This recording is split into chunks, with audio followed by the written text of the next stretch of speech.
বাইজিদ বুস্তামি রহমাতুল্লাহ আলাইহি রওনা করলেন। পথ দিয়ে যাচ্ছেন, একটা কুকুর বাইজিদ বুস্তামি রহমাতুল্লাহ আলাইহির পাশ দিয়ে যাচ্ছে। ওলি কামিল হযরত বাইজিদ বুস্তামি রহমাতুল্লাহ আলাইহি তিনার জুব্বাখানা টেনে ধরলেন যাতে কুকুরের গায়ের সাথে জুব্বাখানা লেগে না যায়। এই ঘটনাখানা আল্লামা ইমাম বদরুদ্দিন সেরহিন্দি রহমাতুল্লাহ আলাইহি হাজারাতুল কুদসের মধ্যে তিনি লিখেছেন। খুব মনোযোগ দেবেন।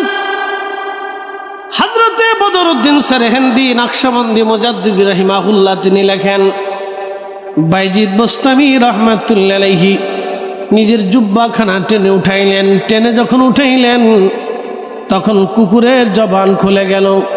কুকুর ডাক দিয়ে বলল, বাইজিদ আমি জানি, ও বাইজিদ আমার গা যদি ভিজা থাকে, তোমার গায়ে যদি লাগে তাহলে তোমার কাপড় নাপাক হয়ে যাবে। বাইজিদ আমি এটাও জানি, তুমি ওই কাপড় পানি দিয়ে ধৌত করলে কাপড়টাও পাক হয়ে যাবে। কুকুরেও মাসালা কয়, চিন্তা করেন, কুকুরেও মাসালা কয়। আমাদের দেশে বহু মুসলমান আছে, যদি জিজ্ঞাসা করি গোসলের ফরজ কয়টা, অনেক মুসলমান এই মাসালাও জানে না, কিন্তু বিয়ে করছে 40 বছর পার হইছে। কথা কন না কেন? 40 বছর পার হইছে, বিয়ে করছে, গোসলের ফরজ কয়টা কইতে পারে না। রাজরবাসী মনোযোগ দিয়ে শুনে যাবেন। বাইজিদ বুস্তামির কুকুরে ডাক দে বলে, বাইজিদ কাপড়খানা যদি আমি সুন্দর করে তুমি ধৌত করো পানি দিয়ে, কাপড় পাক হবে। কিন্তু বাইজিদ আমি কুকুরের প্রশ্ন হলো, তোমার অন্তরে হিংসা, ঘৃণা, অহংকার আর অহমিকা, রিয়া, কামনা, বাসনা দি তোমার দিলখানা নাপাক হয়ে গেল, হৃদয় কালখানা নাপাক হলো। বাইজিদ রে, ওই নাপাক কালখানা পৃথিবীর কোন সাগরের পানি দিয়ে তুমি ধৌত করবা বলো?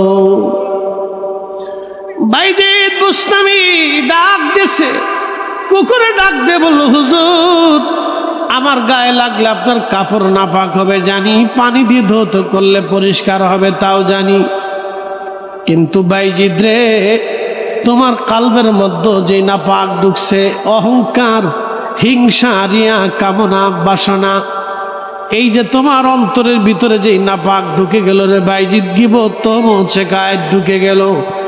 বাইজিদ রে বলো, পৃথিবীর কোন সাগরের পানি দিয়ে তুমি তোমার কালবকে ধৌত করে পবিত্র করবা, আজ বলে দিয়ে যাও।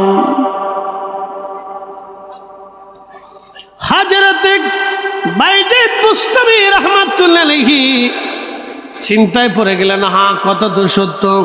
ইজা সালুহাত সালুহাল জাসাদ, ইজা সালুহাত সালুহাল জাসাদ। নবীজি 1450 বছর আগে বলে দিয়ে গেল, তোমার কাল যদি পবিত্র হয়, দেহ তোমার পবিত্র। তোমার কাল যদি সুস্থ হয়, তোমার বডিটাও সুস্থ। দেখবেন যারা অহংকারী তারা অসুস্থ থাকে, তাদের সুস্থতা তাদের নাই। যারা বেশি আশা আকাঙ্ক্ষা করে, দেখবেন যারা বেশি আশা আকাঙ্ক্ষা করে, যেমন 100 কোটি টাকার মালিক হলে চিন্তা করে আরো 500 কোটি কেমনে বানাবো, সেই জন্য ওরে মারে, তারে ধরে, তারে ভিড়ায়, তার জমি দখল করে, এরে মারে, এরে খুন করে, হত্যা করে। যেমন রাজনীতিবিদ যারা আছে, মাফ করে দিবেন, দেখবেন রাজনীতিবিদ যারা আছেন ওই পরোক্ষ অন্য পক্ষরে কেমনে শাল্টিং দিবে, খালি এই চিন্তায় থাকে, ওরে কেমনে ধরবে, কেমনে খাবে, চান্দা কেমনে নেবে, এই ধান্দায় যারা থাকে তারা অসুস্থ। কথা কন না কেন? যে লোকটা হালাল রুটি রুজি করে রাত্রিবেলা খেয়ে ঘুমাইছে, কিন্তু ঠিক মতো 5 ওয়াক্ত নামাজ পড়ে না, খেয়ে ঘুমাইছে কিন্তু হালাল খাইছে, কিন্তু ঠিক মতো নামাজ পড়ে না, সেই লোকটা ওই সুদ করে সেইটাও ভালো, কারণ তার খাবার হালাল। কি কথা কন না কেন? তার খাবার কি? কথা বলেন, খাবার কি? সে যদি একবারও আল্লাহ ডাক দেয় তাও কবুল হবে, কারণ খাবার হালাল। আর যে বেটা খাবার হারাম, যার জিন্দিগি হারাম, ও সারা বছর ডাকলো কাজ হবে না, কারণ তার হারাম কবুল হয় না। সহিহ মুসলিমে নবী বললেন, আমার উম্মত একজন মুসাফির সফর করতে করতে মরুভূমির মধ্যে চলে গেল, যাওয়ার পরে সেই লোকটা হাত তুলে ইয়া রাব্বি ইয়া রাব্বি ইয়া রাব্বি ইয়া রাব্বি বলে কাঁদতেছে। সে সফর করতেছে, মুসাফিরের দোয়া কবুল হয় তো বিজীবন মরুভূমির ভিতরে পড়ে গেছে, একাকী কঠিন মুসিবতে পড়ে ইয়া রাব্বি বলে কাঁদতেছে। আমার উম্মত বলো তো, তার পোশাক হারাম, তার পোশাক হারাম, তার পরিধেয় বস্ত্র হারাম, যেই পানি পান করলো সেটাও হারাম, যেই খাবার খাদ্য খালো সেও হারাম, তাহলে বলো তার দোয়া কি করে কবুল হবে, তার ইবাদত কি করে কবুল হবে বলো? শেষ। এটাই তাসawwুফ, এটাই তরিকা। পৃথিবীর কোন অলির জীবনে নাই তারা হারাম খাবার খেয়েছে। কেউ যদি বলে গাঁজা টাইনে আমি বড় তাসাউফ করি, ওরে জুতা দিয়ে বাইরে সমাজ থেকে আলাদা করলো, শয়তান আজম। কি কথা কর না কেন? জিন্দেগি তো এটা মিথ্যা, ডাহা মিথ্যা কথা। কি কথা কর না কেন? কেউ যদি নেশা করে আমি মারিফাত করি, ওরে জুতা দিয়ে বাইরে সমাজ থেকে তারাই দেয়। এই কথা কর না কেন? জোরে বলে এটা শয়তান। এটা কি? শয়তান। জোরে বলে এটা কি? জোরে বলে এটা কি? ও নিজে শয়তান, আরো বহু মানুষের শয়তান বানাইতেছে। ও নাপাক নাপাক। আমার ওয়াজ শুনে যদি 10 জন মানুষও বুঝে, কিয়ামতের ময়দানে আমার নাজাতের জরিয়া হবে ভাই। একদিন মাটির ভিতরে হবে ঘরে, মন আমার কেন বন্ধ দালান ঘর, মন আমার কেন বন্ধ দালান ঘর। কথা বলেন ঠিক কিনা? এ রাজরবাসী মনোযোগ দিয়ে শুনে যাবেন। বাইজিদ বুস্তামি রহমাতুল্লাহ আলাইহি, বাইজিদ বুস্তামি রহমাতুল্লাহ আলাইহির জীবনী বললাম। তিনারা এইভাবে নিজের কালকে পরিশুদ্ধ করে ফেললেন।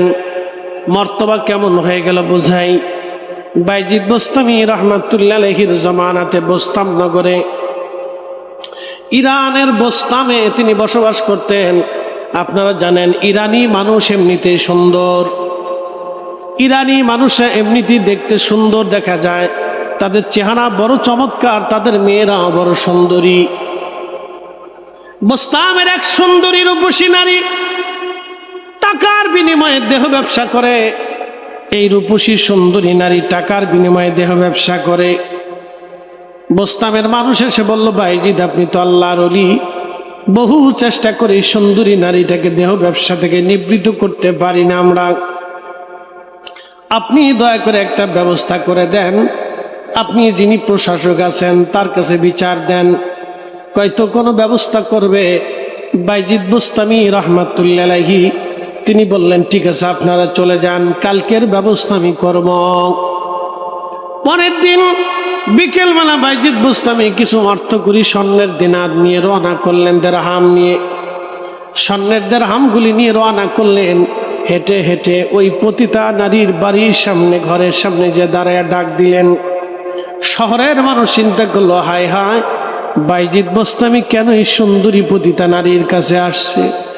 বুঝি রে বাইজিদেরও মনে হয় জেনা করার মন চাইছে। আমরা কারে আর বিশ্বাস করবো? এত বড় হুজুর হইয়াও বেডির সৌন্দর্যে পাগল হয়ে গেল। হায় হায়। সবার চিন্তা কি? নেগেটিভ। সবার চিন্তা নেগেটিভ, উল্টা। সবাই চিন্তা করলো, হায় হায়, বাইজিদ বুঝি আজকে শেষ। বাইজিদ বুস্তামি মহিলার সামনে যা বলেন, এই মেয়ে বলো তোমার রাতের মূল্য কত? বলে হুজুর এত দিরহাম। এত টাকা দিলে কি তুমি সারা রাত্র আমার জন্য হবে? বলে হ্যাঁ হব। আমি যা বলবো তুমি কি তাই শুনবে? বলে হ্যাঁ হুজুর, আপনি যা বলবেন আমি তাই শুনবো। সারাটা রাত আমি আপনার জন্য হয়ে যাব, যা বলবেন আমি তাই করব। আমার দেহ সব আপনাকে দিয়ে দেব। বাইজিদ বুস্তামি দিনারের ব্যাগটা, দেরহামের ব্যাগটা হাতে দিয়ে বললেন, তাহলে নাও তোমার দেরহাম, তুমি বুঝিয়ে নাও। দেরহাম বুঝে পাওয়ার পরে বললেন, হুজুর যা বলবেন তাই।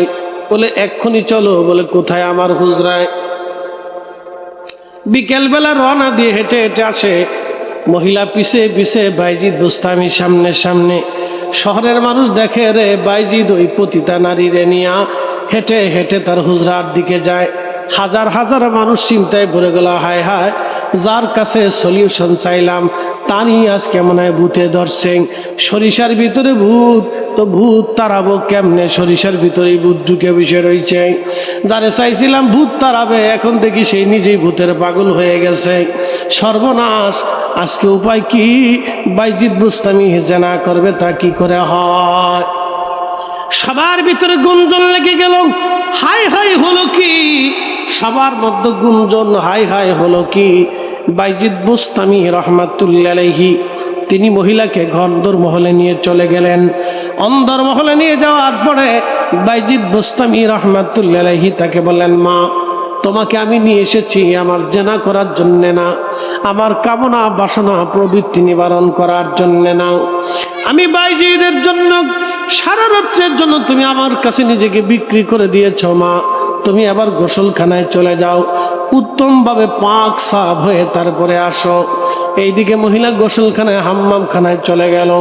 বাইজিদ বুস্তামি রহমাতুল্লাহ আলাইহি ঘরের অভ্যন্তরে সুন্দর করে একটা আলাদা রুম নির্মাণ করে দিলেন, কাপড় টানাইয়া পর্দা করে দিলেন, পর্দা করে জায়নামাজ বিছাই দিলেন। ওই মহিলা গোসল করে পাক সাফ হয়ে আসার পরে বাইজিদ বুস্তামি রহমাতুল্লাহ আলাইহি মহিলাকে ডাক দিয়ে বলেন, মা, তুমি এই ঘরের এই পাশে যাইয়া সুন্দর করে জায়নামাজে দাঁড়ায় যাও। আজকে সারা রাত তুমি নামাজ পড়বা, এটাই আমার হুকুম। আমি যা বলবো তুমি তাই শুনতে চাইছো। আজকে তোমার সাথে কোনো জানা হবে না, আমি আমার মন খায়েশ পূর্ণ করবো না রে মা। আজকে তুমি জায়নামাজে সারা রাত নামাজ পড়বা। চিৎকার মেরে জোরে বলেন আল্লাহু আকবার। তেলের গাড়ি তেলে চলে,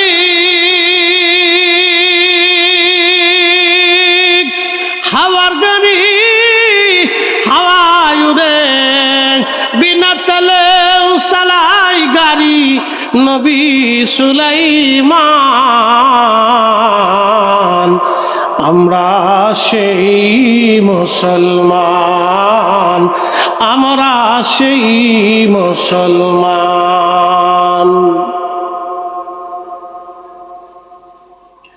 হযরত বাইজিদ বুস্তামি মহিলাকে অন্দরমহলে সেজদার মধ্যে নামাজে যায়, নামাজে দাঁড়া করাইয়া নিজের হুজরার শরীফের মধ্যে আসিয়া যাই নামাজের মধ্যে সেজদার মধ্যে পড়ে রাগ দেখে, রাব্বি, আমি একজন পতিতা নারীকে পতিতলায় থেকে তুলে এনে আমি যাই নামাজ পর্যন্ত তারে দাঁড়া করাই দিয়েছি। আল্লাহ, বাকি হেদায়েতের মালিক তুমি, দিল পরিবর্তন করার মালিক আমি না।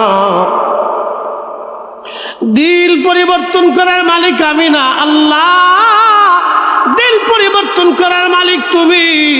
আমি বাইজিদ তাকে যাই নামাজের মুসল্লায় দাঁড়া করাইছি। আল্লাহ, এই নারীর হেদায়েত দিয়ে দাও, দিল পরিবর্তন করিয়া দাও।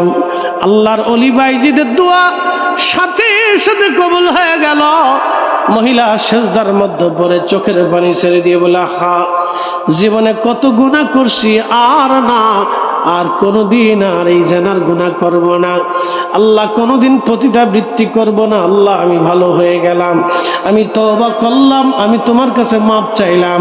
এদিকে বাইজিদ বুস্তামি কাঁদে, ওইদিকে মহিলার দিল পরিবর্তন হইয়া ওই মহিলা তওবা করিয়া শেষ পর্যন্ত আল্লাহর ওলি হইয়া কবরে চলে গেছে।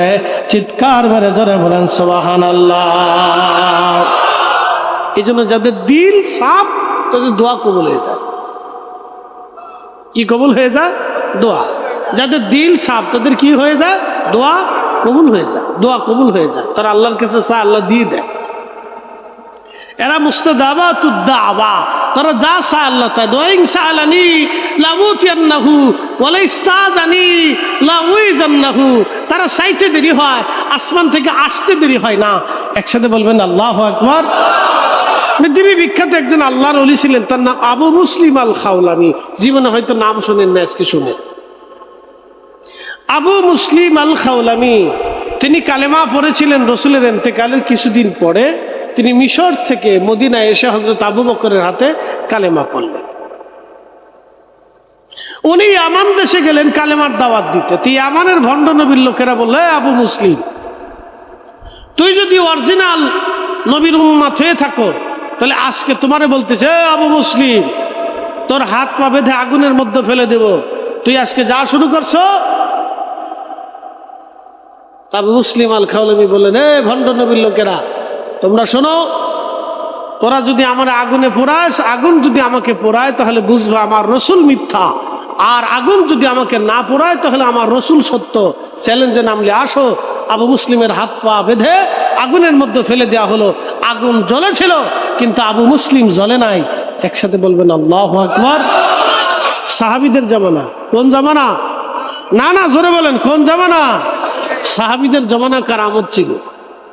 মানে আপনি তালাশ করে পান না, সেটা আপনার দোষ, ওটা আমাদের দোষ নয়। আবু বকর রাদিয়াল্লাহু আনহু তখন জিন্দা। হযরত ওমর রাদিয়াল্লাহু তাআলা আনহু, হযরত ওমর রাদিয়াল্লাহু আনহু তিনি আসতেছিলেন মদিনার ইয়ামানের রাস্তায়, তিনি দাঁড়িয়েছিলেন কখন আবু মুসলিম আল খাওলামি আসবে। এই উম্মতের ইব্রাহিম ছিলেন তিনি। ইব্রাহিম আলাইহিস সালামরে যেমন আগুনে পোড়াই নাই, আবু মুসলিম ওইরকম আগুনে পোড়াইছিলেন। পুরো আগুনের মধ্যে ছেড়ে দিয়েছিল কিন্তু আগুন তারে পোড়াই নাই। আবু মুসলিম আল খাওলামি, আমি তার জীবনী বলতেছি আপনাদের সামনে। এবার বুঝেন কত বড় আল্লাহর ওলি ছিল। একসাথে বলবেন আল্লাহু আকবার। কত বড় ওলি ছিল যে আগুন তারে পোড়াই নাই, পুরো আগুনের মধ্যে ছেড়ে দিছে, আগুন তার পোড়াই নাই, একটা পশমও পোড়াই নাই। সে আগুন থেকে বের হইয়া ইয়ামান দেশে আর যুদ্ধ করা লাগে নাই। সমস্ত ভণ্ড নবীর লোকেরা পালিয়ে গেল, লক্ষ লক্ষ মানুষ কালেমা পড়ে মুসলমান হলো। এই শের থেকে ইয়ামান। এই জন্য আল্লাহ রসুল বলতেন, আল ঈমান ফিল ইয়ামান, যদি ঈমান দেখতে চাও তো ইয়ামানের দিকে তাকাও।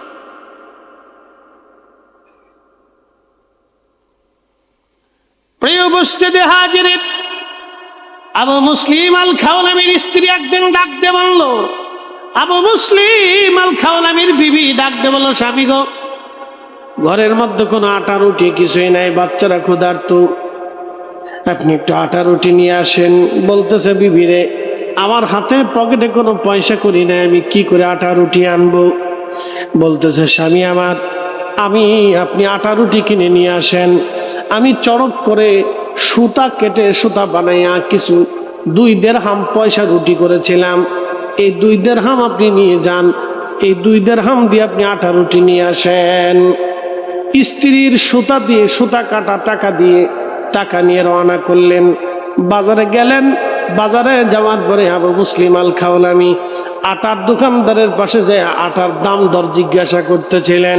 ঠিক এমন সময় এক ভিখারি এসে হাত পেতে বলল, এমন সময় এক ভিখারি এসে হাত পেতে বলতেছে, হুজুর, আপনি কিছু ভিক্ষা দয়া করে আমাকে আল্লাহর হস্তে দেন, আমি ভিখারি, আমার কিছু ভিক্ষা দয়া করে আপনি আল্লাহর হস্তে আমারে দেন।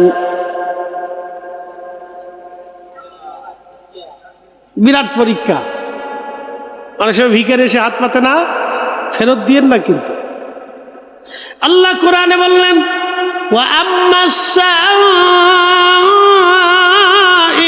ফালা তানহার, ওয়া আম্মাস সাইলা ফালা তানহার। নবী গো, ভিখারিকে ধমক দেবেন না, উম্মতকে শিখান তারা যেন ভিখারিকে ধমক না দেয়, সাইলকে যেন ধমক না দেয়, ভিখারিকে যেন ধমক না দেয়। আমরা অনেক সময় ভিখারিকে ধমক দিয়ে পাঠাই দিই, ধমক দেবেন না। নদীর এপার ভাঙে ওপার গড়ে, এই তো নদীর খেলা, সকাল বেলার ধনী রে তুই ফকির সন্ধ্যা বেলা, সকাল বেলার ধনী রে তুই ফকির সন্ধ্যা বেলা। আমাদের এলাকায় একজন ধনী ছিল, কয়েকশো বিঘা সম্পত্তির মালিক ছিল। সে চিন্তা করলো, আটটুসি দরবারে এত হাজার হাজার গরু যায়, মানুষ যায়, এত সুন্দর আটটুসি দরবারে বিরাট বড় মজমা হুজুর মিলাইছে, আমি একটা মজমা মিলাবো। আটটুসি হুজুরের সাথে পাল্লা দিয়ে সে বাড়িতে গরু ছাগল জবাই দিয়া বিরাট একটা মজমা মিলাইলো। আমার এলাকা বাস্তব ঘটনা শুনেছি 80-র দশকে। আমার বড় ভাইরা জানে, আমি তখন মনে হয় যে মারপেটে আসছি, বড় ভাইদের কাছে শুনছি।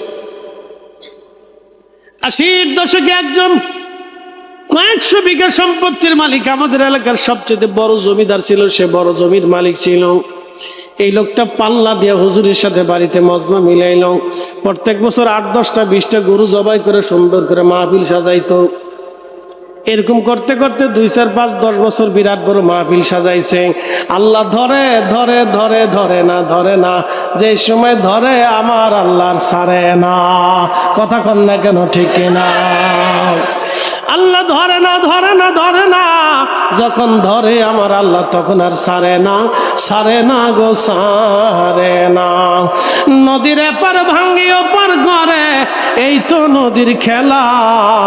সকাল বেলার ধনী রে তুই ফকির সন্ধ্যা বেলা, সকাল বেলার ধনী রে তুই ফকির সন্ধ্যা বেলা। দিতে দিতে বিরাট বড় মাজমা বিলাইল। দেখেন এই মাজমাটো তিনি পাল্লা দিয়ে করতেছিল, নিজের মতো করলেও অসুবিধা নাই, কিন্তু সে পাল্লা দিতেছে এমন একজন আল্লাহর ওলির সাথে, যার সাথে পাল্লা তার চলে না। কথা ঠিক কিনা? পাল্লা পাল্লি চলে না তার। একটা পর্যায়ে সে পরের বছর থেকে গরিব হতে লাগলো। কিছুদিন পরে আস্তে আস্তে গরিব হতে হতে হতে হতে হতে হতে একেবারে সম্পদ বিক্রি করতে করতে যাইতে দেখবেন যখন যায় তখন কেমনে যায় কইতে পারে না। কি কথা ঠিক আছে না? যখন মানুষের যায় কেমনে যে যায় সে নিজেও কইতে পারে না, খালি যাইতে থাকে, স্রোতের মতো যাইতে থাকে। যখন আসে তখন খুব কষ্ট করে আসে, কিন্তু যখন যায় এটা স্রোতের মতো যাইতে থাকে। যখন যাচ্ছে তো স্রোতের মতো চলে যাচ্ছে। একটা পর্যায়ে যেতে যেতে যেতে যেতে সে ভিখারি হয়ে গেল। আমাদের কানাইপুর বাস স্ট্যান্ডে সে ভিক্ষা করত।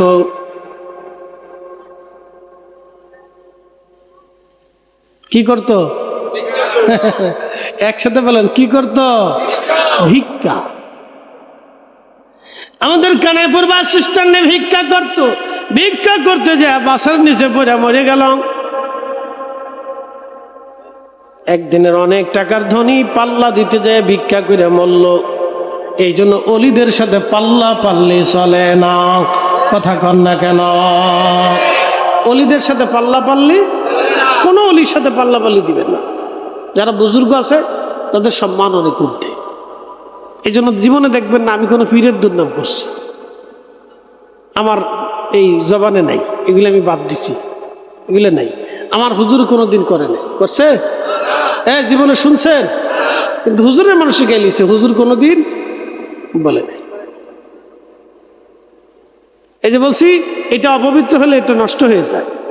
গীবত করলে কাল্ব নষ্ট হয়, কাল্ব নষ্ট হলে তার দোয়া কবুল হয় না। এই জন্য কেউ যদি গীবত করে বুঝবেন হুজুরের দোয়া কবুল হয় না।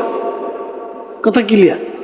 কোন হুজুর যদি গীবত করে তা বুঝবেন হুজুরের দোয়া কবুল হয় না, তার কাল্ব নষ্ট, সে অসুস্থ। প্রিয় উপস্থিতি, খুব মনোযোগ দিবেন। আল্লাহ কোরআনে বলেন, ওয়া আম্মাস সাইলা ফালা তানহার।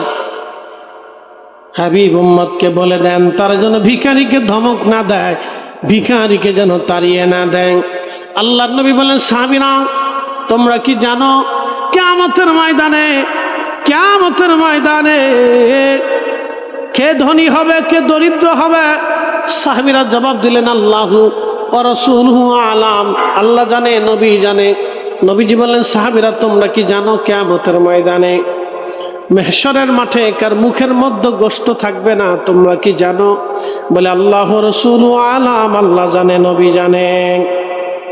আল্লাহর নবী জবাব দিলেন, সাহাবীরা মেহশরের কঠিন মাঠে আল্লাহর সামনে একদল মানুষ দাঁড়াবে যাদের মুখের মধ্যে কোনো গোশত থাকবে না, মুখের মধ্যে কোনো গোশত থাকবে না, চেহারার মধ্যে কোনো গোশত থাকবে না।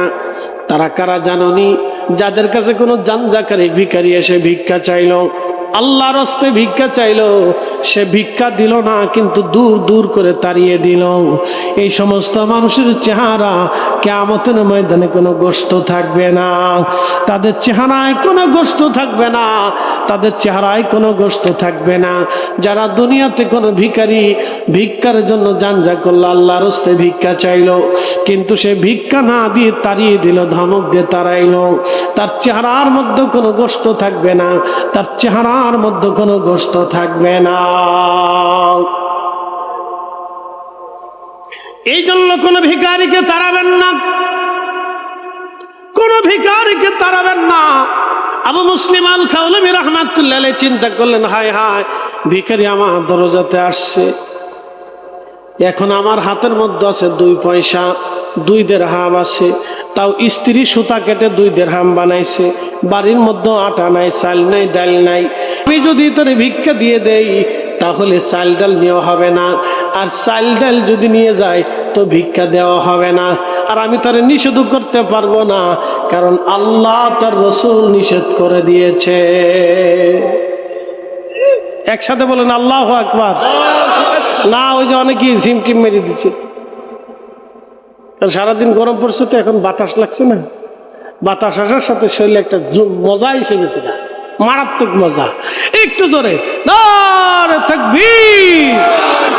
হ্যাঁ ঠিক আছে, ঠিক আছে। আবু মুসলিম আল খাওলামি চিন্তায় পড়ে গেলেন, হাই হাই করবো কি? চিন্তা করলেন, না আমি একটু পাশ কেটে চলে যাই, যদি ভিখারি চলে যায় আমি একটু পাশ কেটে চলে যাই, মানে নিষেধও করবো না, রাগও করবো না, তারাই দেবো না, আমি একটু পাশ কেটে চলে যাই। আবু মুসলিম আল খাওলামি আস্তে করে পাশ কেটে যাইয়া আর এক রুটির দোকানে, আটার দোকানে যা দাঁড়াইছে। কিছু ভিখারি আছে দেখবেন, ভিক্ষা না দিলে পাশ ছাড়ে না, ঠিক আছে না? আমি এই সিলেট যাওয়ার সময় শেরপুর একটা স্ট্যান্ড আছে, তো গাড়িটা আস্তে করে দাঁড়া করাইয়া ভিতরে আমরা জানলাটাও লাগিয়ে দিয়ে বললাম, চিন্তা করলাম এখানে একটু বিশ্রাম নেই, এত দূর জাননি তো গাড়ির এই বড় আমরা গাড়ির সিট ভেঙে দিয়ে চুপচাপ একটু বিশ্রাম করতেছি। ভিখারি একটা আইয়া এই যে দরজা গুতাইতেছে, বাপরে বাপ, তার গুতারি চড়ে 5 মিনিট খালি গুতাইছে, খালি টক টক টক টক টক করে মারতেছে। শেষ পর্যন্ত ভিক্ষা নিয়েই ছাড়ছে, দেওয়ার পরে পরে শান্তি হয়েছে। তো কিছু ভিখারি আছে পাঁচ ছাড়ে না। আরেকদিন আমি যেতেছি সঙ্গী মাজু খান মাহফিল করার জন্য, তো যাওয়ার সময় এক ভিক্ষু করছে, হুজুর আমার কিছু ভিক্ষা দেন। তা আমি 2 টাকা বাইর করে ভিক্ষুকে দিচ্ছি, দেওয়ার পরে 2 টাকা ফেরত দিয়ে কয়, হুজুর আমি 2টা ভিক্ষা লই না, বুঝছেন? আমি কই, তুমি এত বড় জমিদার, তো ভিক্ষা করতে আইসো কে? হুজুর দিলি দেন, নাহলে উল্টে 5 টাকা আপনারা দিয়ে গেলাম, ওইসে নি কাজ। সারা বছর মানুষ আমার দিক চাই রয়েছে, আমি বলি আরে খুদা ইজ্জত গেছে গেছে। পরে ফার্স্টে দেখবে, বাপ তুই মাফ করা পরে যা। এরকম কিছু ভিখারি আছে, খুব মারাত্মক ভিখারি, পাঁচ ছাড়ে না, টাকা না দেওয়া পর্যন্ত পাঁচ ছাড়তো না। এই ভিখারিও আজকে ওনার পাঁচ ছাড়তেছে না। হযরত আবু মুসলিম আল খাওলামির পাঁচ ছাড়ে নাই।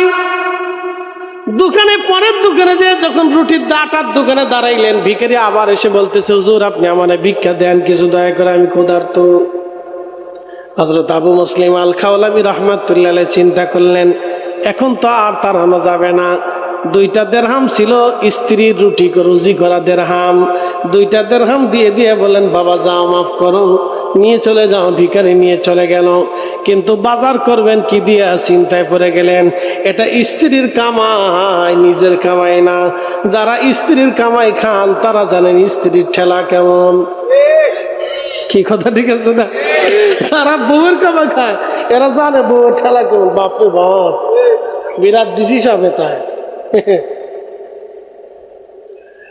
তো খুব মনোযোগ দেয়। আবু মুসলিম আল খাওলামি খুব রাহিমাহুল্লাহ খুব চিন্তায় পড়ে গেলেন, স্ত্রী সুতা কেটে 2 টাকা কামাই করছে, তাও আমি ভিখারিরে দিয়ে দিচ্ছি, এখন এই আটা মাটা নিয়ে বাড়ি না গেলে কি উপায় হবে না? আজকে কি ঝগড়া না লাগে, বদনুবদ না শুরু হয়। বুজুর্গ খুব চিন্তায় পড়ে গেছে, চিন্তা করলো না খালি হাতে যাওয়ার জন্য, আল্লাহ যা করে করবেন। ব্যাগের ভিতরে বালি ঢুকেছে, একসাথে করেন আল্লাহু আকবার। কি ঢুকাইছে? আর ওই যে কাঠ মিস্ত্রি করাতের দোকানে যে কাঠের যে ই করে থাকে না, এটা কি কয়? গুড়ি, কাঠের গুড়ি। এই কদ্দুর গুড়ি ঢুকাইছে, বালি আর গুড়ি। ইমাম আবুল ফারাজ ইবনুল জাওজি লিখতেছেন, বালিয়ার গুড়ি, এই বালিয়ার গুড়ি ব্যাগের মধ্যে ঢুকাইয়া ব্যাগের মুখ সুন্দর করে বাঁধছে, মনে হইতেছে আটার বস্তা। এটা বাইন্দা সুন্দর করে দরজার সামনে যাইয়া আস্তে করে দরজার সামনে বস্তাটা দিয়া ঘরের দরজার মধ্যে টুকা দিয়ে হযরত আবু মুসলিম আল খাওলামি তাড়াতাড়ি চলে গেছে মসজিদে। ঘরের দরজার সামনে দিয়ে মসজিদের মধ্যে চলে গেলেন তিনি। মসজিদে যায় নামাজ শুরু করলেন। আল্লাহ কোরআনে বলেন, ইয়া আইয়ুহাল্লাযীনা আমানুস্তাঈনু বিস-সাবরি ওয়াস-সালাহ। হে ঈমানদার, তোমরা আমি আল্লাহর সাহায্য নাও। দুই পদ্ধতিতে সাহায্য নেবা।